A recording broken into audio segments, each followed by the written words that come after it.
တန်းထဲတွင်ရီချန်ကရှီမြန်ရဲ့အနားကိုတိုးကပ်သွားပြီးမင်းခုနကငါ့ကိုနှစ်သိမ့်ပေးနေတာလားလို့မေးလိုက်တဲ့အခါရှီမြန်တယောက်မျက်နှာတစ်ခုလုံးနီးမြန်းပြီးရှက်သွားခဲ့ပါတယ်ရှီမြန်ကသူ့ကိုတွန်းထုတ်ပြီးစကားပြောရင်အဝေးကပြောပါဘာလို့ဒီလောက်တိုးကပ်နေတာလဲလို့ပြောတဲ့အခါရီချန်ကမတိကျင်အောင်ဆောင်ပြီးစားနောက်နေခဲ့ပါတယ်ချန်ကသူမကိုကူညီပေးခဲ့လို့ဘလို့ပြန်ပေးဆက်မလဲလို့မေးရာကနေစာအုပ်ထဲမှတ်စုရေးနေတဲ့ရှီမြန်ရဲ့ချစ်စရာကောင်းတဲ့ပုံရိပ်လေးကိုငင်းမော်ရင်ရုတ်တရက်စိတ်လိုက်မှန်ပါနဲ့ငါ့ကိုစာပြပေးပါလားလို့တောင်းဆိုလိုက်ပါတယ်ရှီမြန်ကအံ့ဩသွားပေမဲ့ရတယ်ဒီနေ့ကစပြီးအတန်းထဲမှာစာတေချာနားထောင်ရမယ်လို့သဘောတူခဲ့ပါတယ်ထို့နောက်ကျောင်းတက်ခေါင်းလောင်းတန်မြည်လာပြီးအင်္ဂလိပ်စာဆရာမအတန်းထဲဝင်လာခဲ့ပါတယ်အတန်းထဲတွင်ရှီမြန်စာသင်နေစဉ်တစုံတစ်ယောက်ကမိမိကိုစိုက်ကြည့်နေတယ်လို့ခံစားရလို့လှည့်ကြည့်လိုက်တဲ့အခါရီချန်တယောက်သူမကိုပဲမမိတ်မတုံစိုက်ကြည့်နေတာကိုတွေးလိုက်ရပါတယ်ရှီမြန်ကသူ့မျက်နှာရှိမှလက်ရမ်းပြပြီးစာမနာခံပဲငါ့ကိုပဲဘာလို့ကြည့်နေတာလဲလို့မေးတဲ့အခါရီချန်ကမေးထောက်ပြီးသူမကိုဆက်ကြည့်နေရင်နှက်ခမ်းလှုပ်ရှားမှုနဲ့မရဘူးရီညံကဒီဆိုးပေပေကောင်လေးကိုကြည့်ပြီးသူမရဲ့လက်မောင်းနဲ့တွန်းလိုက်တယ်သူမကဆရာရဲ့ကြောက်တင်ပုံပေါ်ကလက်ရည်ကိုကြည့်ပြီးစာတေချာနားထောင်နေတာပါဆရာကမင်းတို့ကိုငါစောင့်ကြည့်နေတာကြပြီမင်းတို့နှစ်ယောက်ငါအတန်းကိုလာနောက်ရှက်နေတာ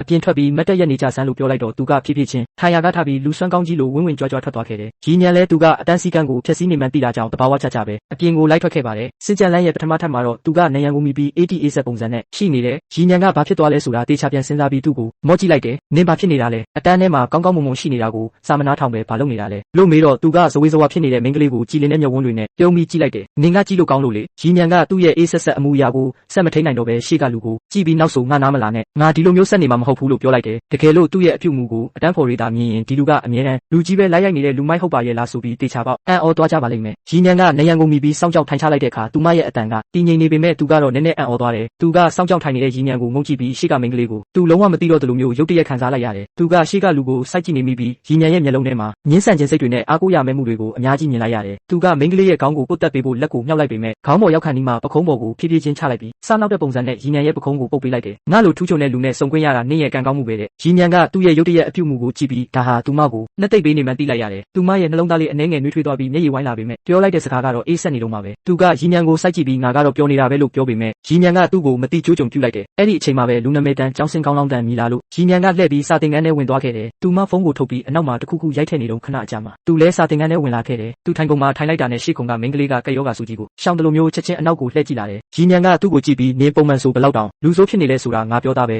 နင့်ကိုမြင်ရင်အတန်းဖော်တွေကဘာလို့လမ်းလွဲသွားကြတာလဲလို့မေးတော့သူကခေါင်းကိုကုတ်ပြီးငါကတော့သူတို့အပေါ်အားလုံးကောင်းကောင်းမွန်မွန်ဆက်ဆံတယ်လို့ထင်တာပဲနင်ကောမထင်ဘူးလားလို့ပြန်မေးတယ်ရှေ့ခုံကလူကရုတ်တရက်မေးခွန်းထုတ်ခံလိုက်ရပေမဲ့ဖြည်းဖြည်းချင်းလှည့်လာပြီးသူ့ကိုပြုံးပြရှာတယ်ဒါပေမဲ့အဲ့ဒီအပြုံးကချင်းကက်ရလွယ်ကူပြီးရိုသေနှိမ့်ချတဲ့ပုံစံမျိုးဖြစ်နေတယ်ရီညံကတော့ဘာမှပြန်မပြောနိုင်တော့ပဲစွန့်သွားရတယ်အမှန်တိုင်းပြောရရင်ညံ